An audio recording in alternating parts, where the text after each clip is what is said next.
I'm Suzanne Stevens. City Hall pauses a crucial Inner Harbor desal vote while Austin turns up the heat.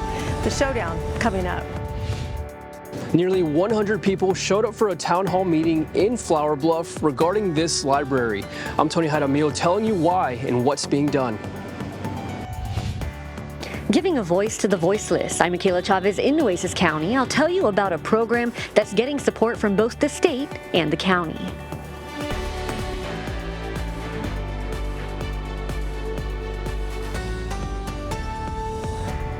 Hey, good morning, folks. Welcome to Chris 6 Sunrise. Thank you so much for waking up with the Hoffmans. I'm Michelle Hoffman. And I'm Brian Hoffman. It's a Wednesday. We are halfway through the week. The weekend is on the horizon, but are there any storms on our horizon, though? To answer that question, we're going to bring on in our meteorologist, Julia Quady, to make sure that the storm clouds aren't too close to us. Good morning. Good morning. Good morning. So, yeah, our storm chances will increase heading later on in the day, but kind of similar to what we saw yesterday, starting off the morning drive for us on this Wednesday. So that means you're going to be in for a pretty smooth and easy commute, at least weather-wise. But now let's go ahead and take a look at our traffic flow maps that you can expect for your drive heading out the door this morning. Heading on Ocean Drive down to SPID and on Saratoga, all three of those roadways are moving pretty well for you right now. Of course, with all those shades of green indicating that that traffic flow is moving pretty smoothly. Same thing pretty much throughout the majority of the Flower Bluff area. Waldron Road and Flower Drive looking at pretty easy and decent driving conditions right now. Once you get a little bit closer towards the gate, NES Corpus Christi approaching and leaving that area, though, you can see a bit of a mixture of medium and slow speed, so you'll be in store for a little bit of a slowdown there if you're going to be heading or leaving, quite frankly, that direction there. Moving on over now towards the JFK Causeway, going to and from the island, looking at also pretty easy driving conditions, of course, indicated by that green lane. You know that if you're going to and from the island, you're looking at pretty smooth drive for your start of your day on this Wednesday morning. Now, going back to your forecast very briefly, again, like I mentioned, we'll have more of a repeat of that shower activity coming into the forecast today. More details on that in just a few more minutes. Thanks so much, Julia. We're going to get to your neighbor news in just a bit, folks, but first some national headlines for you. New import tariffs are set to go into effect today, and that's against India. Earlier on this month, President Trump signed an executive order raising import taxes of 50% on India. The steep increase was in response to the nation's continued purchase of Russian oil. New Delhi's government has called the tariffs unfair, unjustified, and unreasonable. American consumers, though, this is how it affects you folks. We mainly buy pharmaceuticals, precious stones, textiles, and apparel from India, so expect those to go up. The NAACP is suing to block Texas's new congressional maps. The organization argues the maps discriminate on racial grounds. Last week, Texas Republicans passed a plan to redraw the state's congressional lines in an effort to help the GOP gain as many as 5 House seats in the 2026 midterms. The NAACP amended litigation it brought against Texas congressional maps redrawn in 2021. At the time, the group also argued those maps were racially discriminatory. Well, back here at home, the city will be hosting its last community input session for the proposed 2026 city budget. Tonight's meeting is for District 2. It'll be from 6 to 7 over at the Greenwood Senior Center located at 4040 Greenwood Drive. The city manager and the district council member for that region will be in attendance to answer any questions of the budget. I'm Tony Jaramillo, your neighborhood news reporter in Flower Bluff. I first told you in July about reduced hours at the Janet F. Hart Library. Flower Bluff ISD leaders and city leaders hosted a meeting for people who live in this community about the library's reduced hours. So what came out of the meeting? Corpus Christi leaders, along with leaders from Flower Bluff ISD, met Monday. So there were 70 people there, and we just listened. People who live in the Flower Bluff community wanted to voice concerns on recent changes to the operating hours at the Janet F. Hart Library. Chris 6 News reported in July, Education Code 61 prompted the library to go from 44 hours to 28 hours. Lawmakers say the state enhances the safety and security of students and staff in Texas public schools. City leaders say they recognize there is a demand for the Hart Library. City Manager Peter Zanoni suggested adding a standalone library in Flower Bluff. Councilman Mark Scott tells me if a bond were pushed for 2026, we'd be looking at about a 4-year process. In Flower Bluff, I'm your neighborhood news reporter, Tony Jaramillo, Chris 6 News. There was plenty of water talk at council, but not much action. The vote on Inner Harbor desalination funding was postponed last week and, as expected, didn't happen. This just a day after Mayor Paulette Guajardo and Councilwoman Carolyn Vaughn traveled to Austin to meet with key state leaders on the subject.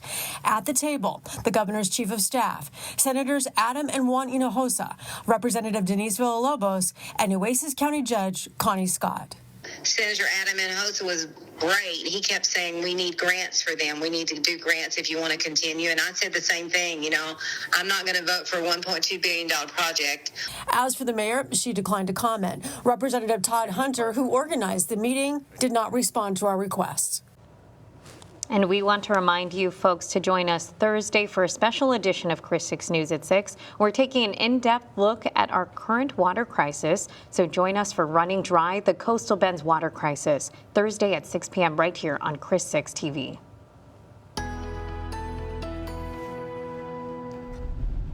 Hey there, good morning, happy Wednesday. We are halfway through our work week here with the second half yet to come. And with that, in terms of our forecast here, things will begin to look a little bit different beginning tomorrow. Today, we're looking at more of the same what we experienced yesterday in terms of more rainfall coming to the forecast and coming in a little bit heading towards the midday hours as well, heading towards the afternoon and early evening. But before we go ahead and get into that, let's quickly look over what we saw in terms of our rainfall accumulation yesterday. Heavier downpours were mostly more regulated and concentrated towards areas that were along the coast.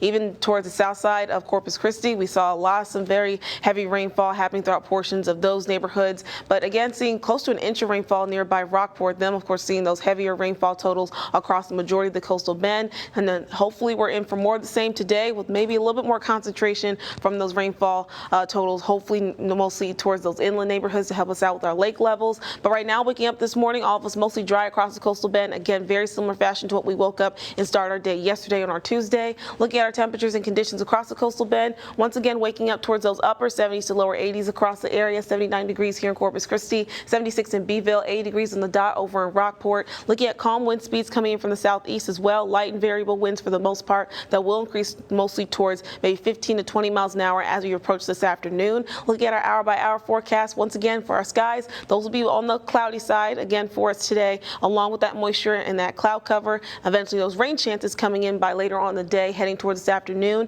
Air temperatures reaching into those upper 80s by 11, then approaching those 90s, lower 90s specifically as we head towards around 12 o'clock this afternoon towards 1 as well. Overall, we'll still continue with that trend though of slightly below average temperatures here in the coastal bend. So we'll still be sticking around with those low 90s for our afternoon highs. Forecasting afternoon high temperature at 94 degrees here in Corpus Christi. Again, like I mentioned, increasing cloud cover throughout the day. Maybe some small pockets of sunshine here and there throughout the morning, but again, lots of cloud cover along with our rain chances that will start to drip their way on in around 10 o'clock this morning. Again, mostly focused towards more coastal portions of the coastal bend, then a little bit more isolated to widely scattered showers that will be possible throughout the morning, heading towards the afternoon. Then all of our rain chances will begin to dissipate around the same timeline that we saw yesterday, heading towards the late evening hours as we'll start to see drier air begin to settle into the coastal bend, leading towards warmer temperatures that we'll be experiencing, I should say, on our Thursday and our Friday with more sunshine coming in, and then our rain chances will turn ahead for us this weekend into early next week. A vacant home on the city's west side has neighbors concerned. I'm Jada Jenkins on West Vanderbilt Drive, and I'm talking with neighbors about why they feel their safety is at risk. I'm Joe St. George in Washington. It's been 20 years since Hurricane Katrina devastated the Gulf. Why are emergency response officials sounding the alarm that FEMA may not be ready for the next great storm? We go in depth on the Trump administration's plans for FEMA and the criticism. That's next.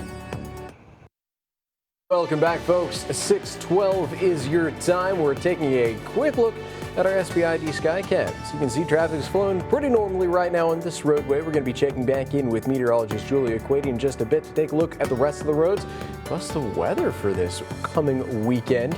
But first, we're going to talk about the hurricanes. So this week marks 20 years since Hurricane Katrina struck the Gulf Coast, creating the costliest national disaster in U.S. history. Now, as our Joe St. George reports, current and former FEMA workers are worried recent cuts and policy changes may be creating an environment for another Katrina-like government response. 2 decades later, the images are still heartbreaking. Over 1,800 killed, $100 billion plus in damages.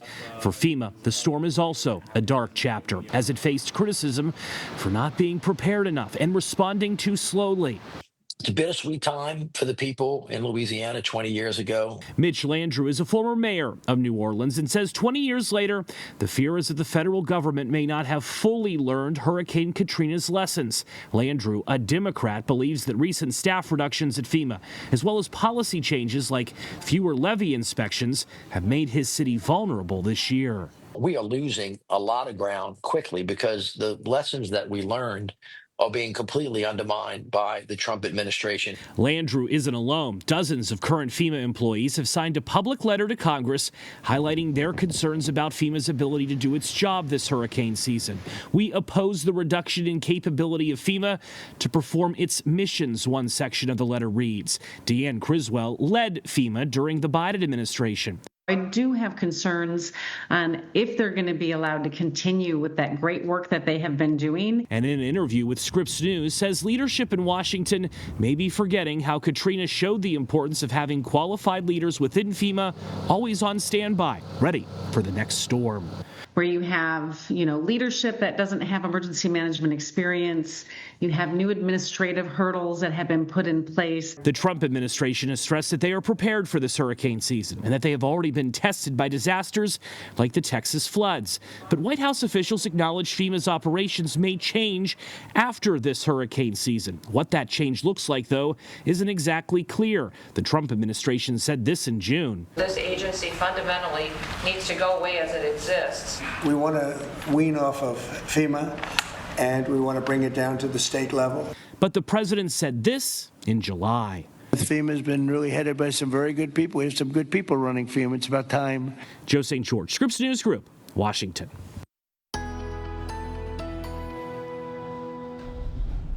Hey there, good morning. Happy Wednesday. So heading out the door, you're going to be starting off your day pretty much on the same dry conditions that we saw our day start yesterday on our Tuesday. But before we go ahead and get into what else we expect in the forecast for us on our Wednesday, let's quickly go over what we saw in terms of our rainfall accumulation and rainfall totals from those very heavy downpours that really passed on through portions of the coastal bend beginning around lunchtime, then heading throughout the remainder of our afternoon. So looking at those rainfall totals, a lot of that heavier rainfall happened for areas that were along the coast. Rockport, of course, tacking up the most of those rainfall totals, nearby inch of rainfall being recorded there. A majority of the coastal bend, we saw some passing showers, but just not quite enough to really have that tacked on in terms of being recorded. But again, we saw some very heavy downpours nearby the south side too, around 12 o'clock in the afternoon. And we could be in for more of the same heading on later on in the day. Right now, waking up though, getting our morning started on this Wednesday, all of us looking at dry conditions across the coastal bend right now. Taking a look at our planner throughout the day, we'll continue to see more of that cloud cover lasting in our skies today. A lot of more small pockets of sunshine that will be possible throughout the morning. But again, cloud cover will be our main story, along with our rain chances that will continue in the forecast later on around midday and then carry on over towards the afternoon. Also, those wind speeds kind of going around maybe up to 10 to 15 miles an hour. Of course, we can expect maybe some faster wind speeds being embedded in any of those thunderstorms that may become a bit strong at times throughout the afternoon. But overall, looking at our forecast today, continue with that trend of those below average temperatures only reaching into those lower 90s. So we'll have a forecast high temperature of 94 degrees here in Corpus Christi. And again, like I mentioned, going to have some small pockets of sunshine, but looking at mostly cloudy conditions all throughout the day today here in the coastal bend, along with those thunder showers and thunderstorms too as well that will start to build on in over the next few hours. So potentially around 10 o'clock in the morning, you can see some showers starting to gather along once again our coastline here as we head towards around 10, 11 o'clock. Maybe some heavy downpours possible nearby coastal Nueces County. A little bit more scattered showers that will be possible heading throughout the remainder of our afternoon before things begin to clear up as we approach around 8, 9, 10 o'clock tonight. So again, same time frame in terms of our shower opportunities that we saw yesterday is going to be consistent in the forecast today. This is all going to be thanks to that moisture that's still building here in the coastal bend, along with the association of this frontal boundary that's a little bit further up north of us here in the coastal bend, just north of Austin as well as Houston. So it's this kind of deteriorating frontal boundary that's helping us out with our rain chances today. But things will start to begin to change ahead for us tomorrow on our Thursday, then leading towards our Friday. We'll have drier air begin to settle into the coastal bend. That's going to increase our sunshine coming back into the forecast beginning tomorrow on our Thursday, lasting into your Friday. Also, we'll see some warmer temperatures going back up towards those mid to upper 90s. Feel like temperatures are kind of increasing a little bit higher into those 100s as well. And we'll also see our heat risk start to increase along with that. Then our shower activity will come back to the mix, looking ahead towards your weekend into the early part of next week. And thank you so much, Julia. We are halfway through the week. Do you need to make a quick trip to the grocery store after work? Coming up on Sunrise, have a look at some of the cheapest grocery prices all around town.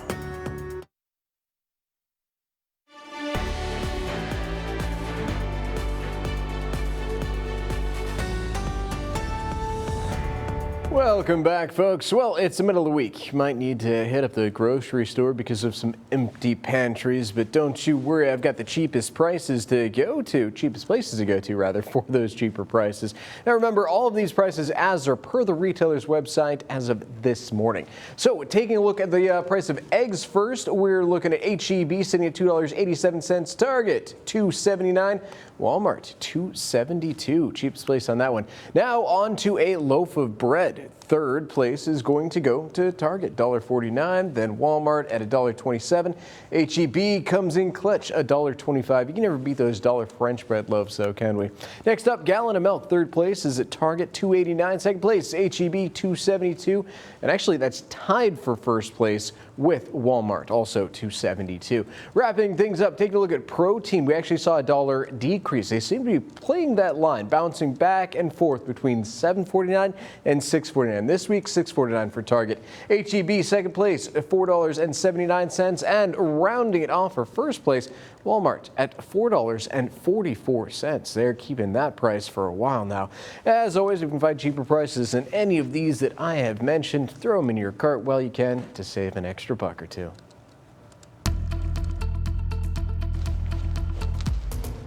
Alrighty, good morning. Now taking a live look outside from our first community bank sky cam atop the USS Lexington. We can see that traffic flow is looking pretty good on both the new and old harbor bridges there.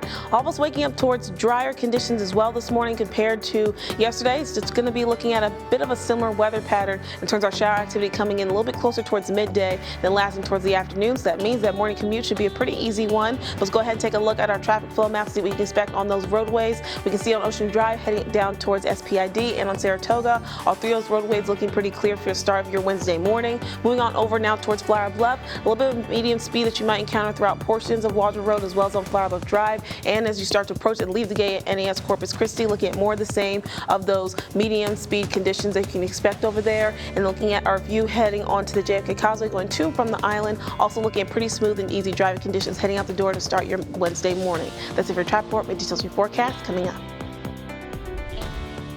Operation Safe Street is underway. I'm Stephanie Molina in Robstown, learning what this initiative is and who it impacts.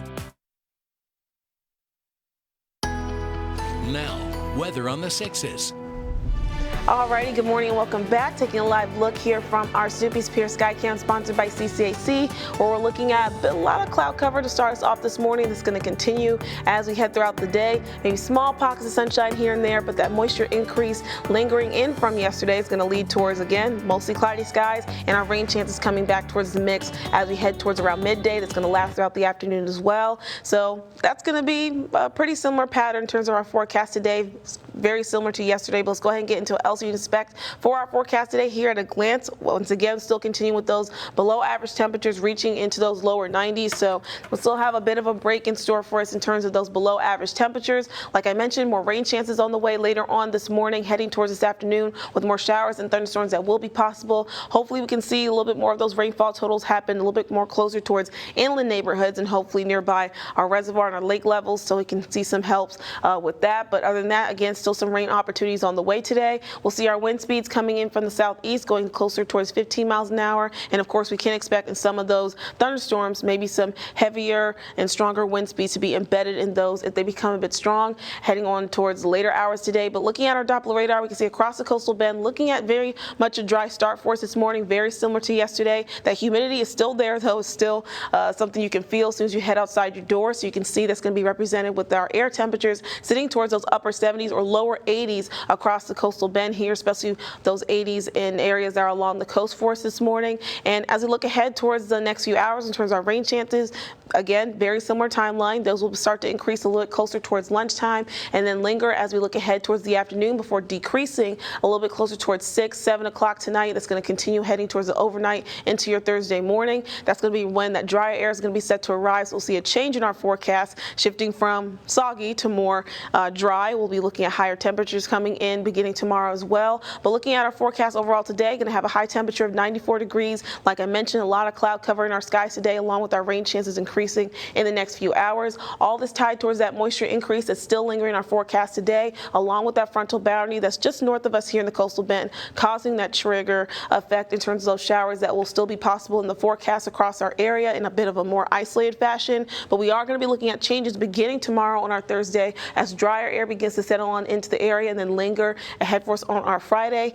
So with that, we'll be looking at a few changes coming in our forecast. We'll see higher air temperatures, higher feel-like temperatures. So we'll start to see an increase of our heat danger going back to that moderate to major zone, especially for more inland portions of coastal bend. And by the time we reach our Friday, majority of inland portions and counties in the coastal bend will be under that major risk for heat danger coming to the forecast towards the end of our work week.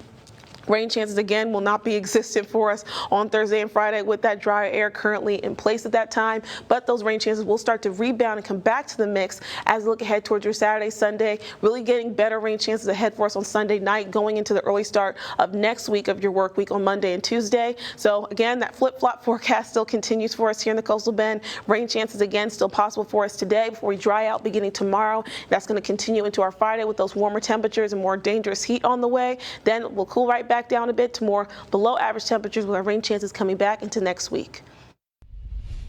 Giving a voice to the voiceless, I'm Michaela Chavez in Nueces County. I'll tell you about a program that's getting support from both the state and the county. And decades after Pearl Harbor, a coastal bend family finally gets the closure they always hoped for. Coming up on Sunrise, the story of a sailor once believed to have been missing in action is finally returning home. This is Veterans in Focus, sponsored by the Heil Law Firm. Battling for justice, winning for the community.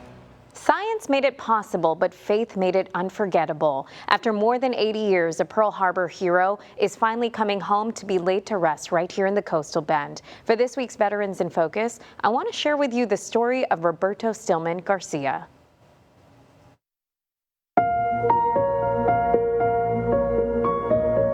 He was a very jolly young man, very happy-go-lucky. Roberto Stillman Garcia was a young sailor from Concepcion, Texas. He was very family-oriented. He was spoiled, because he was still young. So they're happy memories of him. But those memories were frozen in time on one of the darkest days in American history. There was chaos. He was serving aboard the USS California when Japanese forces launched their sneak attack on Pearl Harbor, December 7th, 1941. The ship went underwater. It was hit by torpedoes, and I'm sure, the bombs. The attack on Pearl Harbor resulted in the deaths of 2,403 Americans. On Garcia's ship, roughly 100 crew members were lost that day. We have a letter from my grandmother, January of 42, where she is writing the Navy to ask what the status of her son is. And right away they responded that he was missing in action. In the aftermath of the attack, crews began recovering the fallen. Garcia's remains were among them, laid to rest in a temporary cemetery in Hawaii. But for decades, they went unidentified. My grandmother, she would say that my uncle would always come back. My uncle would always be back home. And thanks to advances in DNA testing, he's finally coming home. As late as 2018, we received from the Navy a DNA swabbing kit. My sister and I matched with his DNA. The Navy recently provided the family with a full report confirming Garcia's identity. We matched 23 times. Although Nikki Valdez never met her uncle, the identification of his remains brought relief. It's unbelievable. And a powerful reminder that even after all these years, our heroes are never forgotten. And to be able to witness it today is one of the most important things to honor my grandparents, just to be able to fulfill their dream. and to do it, with another generation. Garcia's legacy of service still lives on through family like Tony Bonilla III. Having served in Iraq on the front lines of combat, the Marine Corps veteran carries his great uncle's legacy with pride. It's that type of spiritual feeling that it's just you feel connected to the person and you want to do the best you can to honor them. And his great niece, Navy Lieutenant Allison Ledesma, who's currently stationed in Hawaii, will be part of efforts to escort him home from the Pacific to Texas, bringing this hero back where he belongs. I think this is going to be a big event for the community to get together with. We've had some congressmen reach out, and everybody wants to be involved. So it's been such an honorable thing to be a part of. Now, Roberto Stillman Garcia will be buried at the Coastal Bend State Veterans Cemetery with full military honors. The ceremony is scheduled for October 21st. Everyone is invited. To learn more and to stay up to date with this story, you can visit our website, kristv.com.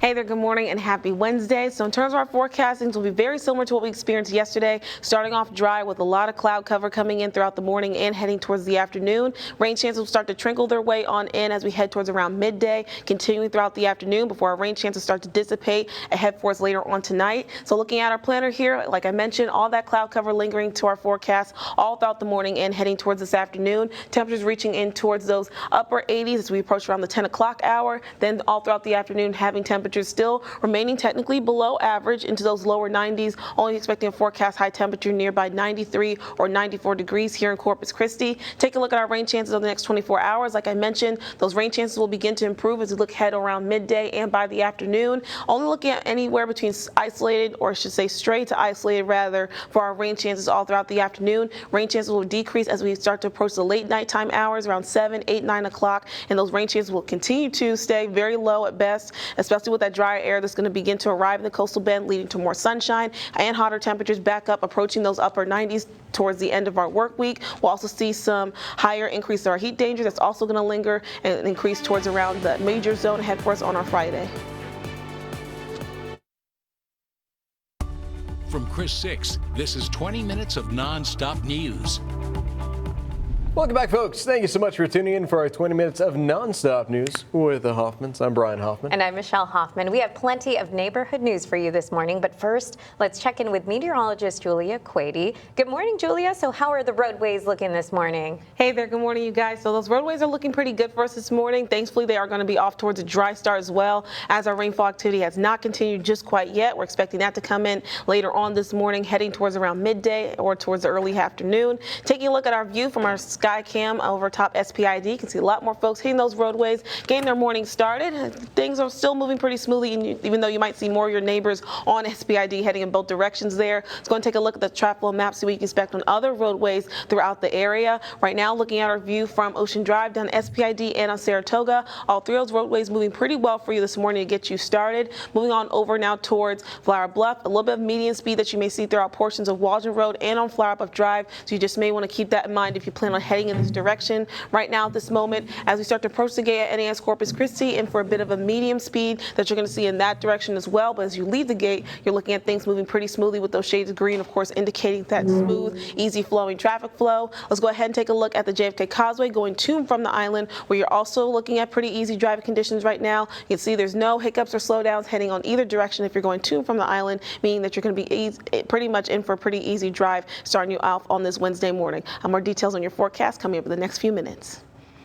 Good to know, Julia. Thank you so much. We're going to check back in with you in just a little bit. So from the city's Inner Harbor Desal project to Operation Safe Street in Robstown, we have you covered in your neighborhood check-in. There was plenty of water talk at council, but not much action. The vote on Inner Harbor desalination funding was postponed last week and, as expected, didn't happen. This just a day after Mayor Paulette Guajardo and Councilwoman Carolyn Vaughn traveled to Austin to meet with key state leaders on the subject. At the table, the governor's chief of staff, Senators Adam and Juan Hinojosa, Representative Denise Villalobos, and Nueces County Judge Connie Scott. Senator Adam Inhofe was great. He kept saying we need grants for them. We need to do grants if you want to continue. And I said the same thing. I'm not going to vote for a $1.2 billion project. As for the mayor, she declined to comment. Representative Todd Hunter, who organized the meeting, did not respond to our requests. Thank you, Suzanne. Now, folks, we want to remind you to join us Thursday for a special edition of Chris 6 News at 6. We're taking an in-depth look at our current water crisis. So join us for Running Dry, the Coastal Bend's water crisis, Thursday at 6 p.m. right here on Chris 6 TV. I'm Tony Jaramillo, your neighborhood news reporter in Flower Bluff. I first told you in July about reduced hours at the Janet F. Hart Library.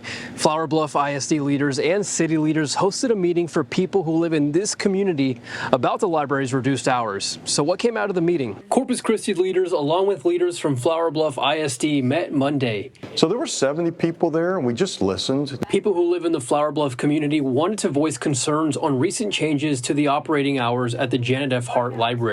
Chris 6 News reported in July, Education Code 61 prompted the library to go from 44 hours to 28 hours. Lawmakers say the state enhances the safety and security of students and staff in Texas public schools. City leaders say they recognize there is a demand for the Hart Library. City Manager Peter Zanoni suggested adding a standalone library in Flower Bluff. Councilman Mark Scott tells me if a bond were pushed for 2026, we'd be looking at about a 4-year process. In Flower Bluff, I'm your neighborhood news reporter, Tony Jaramillo, Chris 6 News.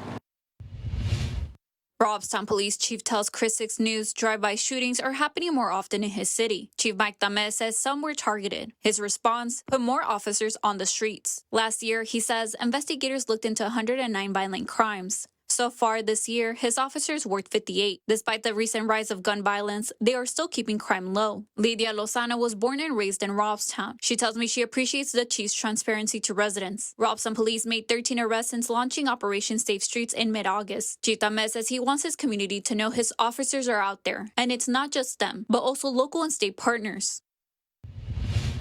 Chris 6 News received a tip about concerns on Vanderbilt Drive on the city's west side. Neighbors say they're proud of how close-knit their community is, but abandoned homes have become a target for squatters. Residents fear the vacant properties are a safety hazard, and they're calling for more city action to clean them up. District 3 Councilman Eric Cantu admits it's a common issue and says code enforcement has recently added jobs to better address problem homes. The city confirms a work order has been escalated and neighbors should see changes within the week. Still, residents say they're ready to step in themselves to make sure their street feels like home. Hey there, good morning. Happy Wednesday. We are at the midway point of our work week here on towards the second half. And with that second half, we'll have some changes coming into the forecast in terms of drier air settling into the coastal bend, leading towards hotter temperatures on the way to end our work week. But before we get there, we're in for another round of rain chances coming to the forecast today on our Wednesday. But right now, waking up this morning, looking at fairly dry conditions right now, as you can see behind me, looking at Doppler radar. Shower activity not really quite happening just yet here for us in the coastal bend. Further up north, though, nearby Bay City, you can see there's a little bit more rain action happening further up north beyond the Sea Drift area. But again, for us here in the coastal bend, got a dry start for us here, and then temperatures mostly reaching into those upper 70s to lower 80s across the coast. So we can see again, things will be off towards a more muggy start, leading towards those temperatures to be in the range that they're at for us right now. But looking at our rain chances over the next 24 hours, like I mentioned, we will start to see a little bit more isolated to maybe stray showers possible as we start to approach the later afternoon hours, and all throughout the afternoon we'll see decent enough rain chances coming in, especially for more inland and northern neighborhoods. Then we'll see our rain chances begin to taper off and decrease as we head towards tonight, and that's going to last into the overnight as we look head towards your Thursday morning. Overall, we'll still keep the same trend in our temperatures, only reaching towards those lower 90s. So those lower above, or I should say lower or below average rather for our temperatures will be in the forecast today, reaching a forecast high temperature of 94 degrees this afternoon here in Corpus Christi. We'll also continue to see that increase to cloud cover, maybe a couple spots of sunshine here and there throughout the morning, but again, looking at mostly cloudy skies as we go throughout the remainder of our day, with our rain chances again increasing later on this afternoon. All this is going to be tied towards that frontal boundary that's just north of us here in the coastal bend, north of Houston as well, interacting with that moisture that's still pretty dense and thick across the coastal bend for now, but things will start to change ahead for us tomorrow on our Thursday, and then lingering into our Friday. We'll see drier air begin to settle into the area, leading towards hotter temperatures, going back towards those mid to upper 90s. Also, our heat risk is going to increase along with that, bumping back up towards that moderate to major risk, especially for inland portions of Coastal Bend, beginning tomorrow and then heading towards your Friday. More neighborhoods across the Coastal Bend and counties across inland portions of Coastal Bend as well will be under that major zone and that major risk for heat danger ahead for us on our Friday with that big warm up that's going to be coming into the forecast tomorrow and on our Friday. But then rain chances will rebound, come back to the mix with another frontal boundary that could be a bit of our first cold front potentially if it pushes all the way through our area here in South Texas. It will be a weak one. Even if it does do that, we're not going to see a big decrease in our temperatures. We're just going to see that increase ahead for us towards the end of our work week and then cool right back down towards those lower 90s ahead for us this weekend with our rain chances coming back into the mix into next week. A program focused on providing fair representation to those in need and accused of a crime has just been renewed. I'm Michaela Chavez, your Sunrise Neighborhood News reporter downtown. I'll tell you how the program works and what's different this time around. When someone is accused of a crime, they're entitled to legal representation. If they can't afford it, indigent defense steps in. In Nueces County, there are two models. The traditional model, private attorneys take cases and submit fee requests afterwards. But that system raises concerns. And in order to get paid, they have to close cases. And in order to close cases, that's the way the system was set up, is it incentivizes you to work on as many cases as you can, as quickly as you can. The newer model is public defense, launched here 3.5 years ago. Attorneys are paid a salary, not per case. We can do our best work without that pressure, that incentive to close as many cases as possible. They also have a built-in support team, investigators, social workers, and each other. And we can benefit from each other's experience and strengths and talents on a daily basis. The Public Defender's Office works alongside the traditional model. Since spring 2023, they've closed about 3,000 cases, nearly 2,000 just last year, with a team of 9 lawyers. Sometimes it's not about winning, it's about the fight. And being able to fight for somebody and with somebody, you can't put that into words. My goal is always to let them know that no matter what, if they have nobody in their corner, they have me. Clients don't choose which model represents them. All attorneys are assigned through a random wheel system. Those who can't afford private counsel can pay for indigent defense, with the judge deciding who qualifies. The grant funding this program from the Texas Indigent Defense Commission pays for salaries, training, and research, covering a range of cases. Our grant is anywhere from a Class B misdemeanor all the way up to a first-degree felony. A key focus is mental health. About half their cases involve it. Obregon urges families to seek these resources before calling 911 during a crisis.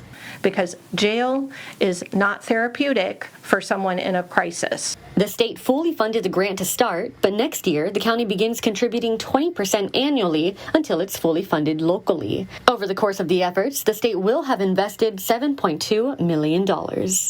Their investment is just a tremendous asset to the county, and that's why they were willing to take this innovative step 3 years ago and to continue it last week with agreeing to go forward with the next phase of the grant. The plan is for the county to eventually take over the program. In Nueces County, I'm your Sunrise Neighborhood News reporter Michaela Chavez, Chris 6 Sunrise. Now, 6 things to know before you go. So a Corpus Christi man who had originally been charged with murder for the death of his girlfriend's daughter has agreed to a plea deal. Mark Anthony Hernandez was charged with the May 2021 death of 1-year-old Giselle Lopez. Giselle was found unconscious at a Southside apartment complex. Hernandez claimed Giselle fell off a bed. She died 2 days later. Under the terms of the plea deal, Hernandez pleaded guilty to injury to a child by omission. The 31-year-old received 10 years deferred adjudication and 300 hours of community service. He's also banned from contacting the victim's family. Beeville Police Chief Kevin Baer was terminated following allegations of making a sexual comment towards an employee. That's according to documents obtained by Chris 6. They show that an internal investigation was conducted after the employee came forward with the claims. The recommendation following the investigation was to address the matter internally, but Baer was terminated effective immediately. According to the documents, Baer, quote, adamantly denies making any comment. Well, new import tariffs are set to go into effect today against India. Earlier this month, President Trump signed an executive order raising import taxes of 50% in India. The steep increase was in response to the nation's continued purchase of Russian oil. New Delhi's government has called the tariffs unfair, unjustified, and unreasonable. But how can these affect you, the average consumer? Well, American consumers mainly buy pharmaceuticals, precious stones, textiles, and apparel from India, so expect those to go up in the coming months. The NAACP is suing to block Texas's new congressional maps. The organization argues the maps discriminate on racial grounds. Last week, Texas Republicans passed a plan to redraw the state's congressional lines in an effort to help the GOP gain as many as 5 House seats in the 2026 midterms. The NAACP amended litigation it brought against Texas congressional maps drawn in 2021. At the time, the group also argued those maps were racially discriminatory. Well, Cracker Barrel is scrapping its new modernized logo after intense backlash. The company said the new logo will go away and the, quote, old-timer will remain. For days, the 56-year-old country-themed restaurant chain has been criticized by loyal fans and by President Donald Trump. Hours after Cracker Barrel announced it was going back to the old look, Trump congratulated the company, saying all their fans appreciate it.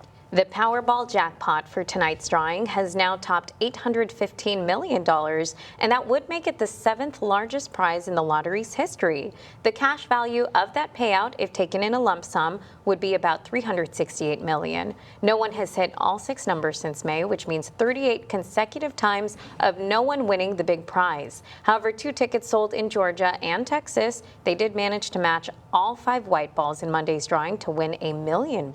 Ooh, and hey, don't forget about your favorite anchor couple if you have to be that happy winner. But hey, if you are looking for a pup or a furry little feline friend of your own, you're a winner already. Chris 6 News has teamed up with the Gulf Coast Humane Society for the Clear the Shelter initiative. Yes, all this month we've featured some of the pets that you can bring home, and this morning we want to introduce you to Winona. Aww. Winona is a 6-year-old blackmouth Kermix. Don't let Winona's shy personality fool you, though. She has a playful side and is looking for the perfect sidekick to share her unconditional love with. If you're looking for a loyal friend, head on over to the Gulf Coast Humane Society and meet Winona today. How can you say no to that face? Look at that. Actual puppy dog eyes. Yes, actual puppy dog. Michelle is actually pretty good at those puppy dog eyes, too. Yeah. I'm doing it right now. It works. No. It works on me every time. So can we give you the puppy dog eyes for good weather? I think Michelle, she got me. She has me. I can also quiver my lip on command. So that's a yes, right? Yes, I can't help it. I have to. I have to deliver after those faces. But in terms of forecast, we got more rain chances on the way for us this week. And really, today going to be our last day until this upcoming weekend. We'll have a drier weather pattern beginning to take over tomorrow and for our Friday, leading to more of a return of those hotter temperatures going back towards those mid to upper 90s. And then we'll also see a return of those increasing heat risk and heat danger going back to that major zone beginning tomorrow and then increasing for us on our Friday. But waking up today here, looking at our forecast at a glance, we'll continue with those below average temperatures, only reaching towards those lower 90s for our forecast highs today. Again, like I mentioned, more rain chances on the way as well. Some showers and thunderstorms that will bubble their way on in later on in the day, certainly by the afternoon, then begin to taper off as we head towards our late evening hours. Also, we got a decent enough breeze coming from the southeast. Of course, that's going to be tied as a factor towards why we still have rain in the forecast for us today. So we'll see those rain chances increase a little bit later on in the day. Again, going back to those winds, though, we'll expect those wind speeds to go closer towards around 15 miles an hour. And, of course, maybe a bit of a stronger wind associated with any of those thunderstorms that may be a bit strong at times later on in the day. Applying this all towards our dog walking forecast, let's introduce our star. We got Sadie here. Sadie will be in for pretty nice conditions for that dog walk all throughout the morning. Maybe a couple passing showers as we start to get a little bit closer towards around midday and heading towards this afternoon. But early this morning, heading out the door, all of us will be in for drier conditions and also just going to see the mugginess and humidity, though, still at play. That's why we're going to see a lot of cloud covering our skies this morning. That's going to last all throughout this morning heading towards the afternoon. Temperatures increasing towards those upper 80s by around 10, 11 o'clock, and then hitting those lower 90s by lunchtime. So conditions will be pretty favorable in terms of that dog walk heading out earlier rather than later. Looking at our rain chances over the next 24 hours, like I mentioned, right around lunchtime, we'll start to see a better chance of seeing a couple stray to isolated showers and thunderstorms that will be possible over the course of our afternoon before our rain chances start to greatly decrease as we look ahead towards tonight, continuing to the overnight into our Thursday. And like I mentioned, that's going to be tied towards drier air beginning to arrive for us here in the coastal bend, thereby increasing that drier air that's going to give us those hotter temperatures arriving tomorrow and for our Friday. But again, for us today, it's still continuing with those below average temperatures, only reaching a high of 94 degrees here in Corpus Christi, under some mostly cloudy skies with a couple pockets of sunshine here and there. And again, those rain chances that'll come on in thanks to that frontal boundary that's going to push on in and give us our rain chances ahead for us today before we have drier conditions beginning tomorrow. Lots more sunshine to wrap up the end of our work week, and then rain chances to return with another frontal boundary that could push its way all the way in. It could be a cold front, still too early to tell. It could lose its steam by the time it reaches us. But either way, we're not looking at temperatures really going any lower than those low 90s. Still a little bit of something for everyone, right? Good mixer for everybody. Yeah, it could be chillier. Okay. It's not a cold Always front. a complaint. Thanks for tuning in, everyone. We will see you tomorrow. Bye. Have a good one.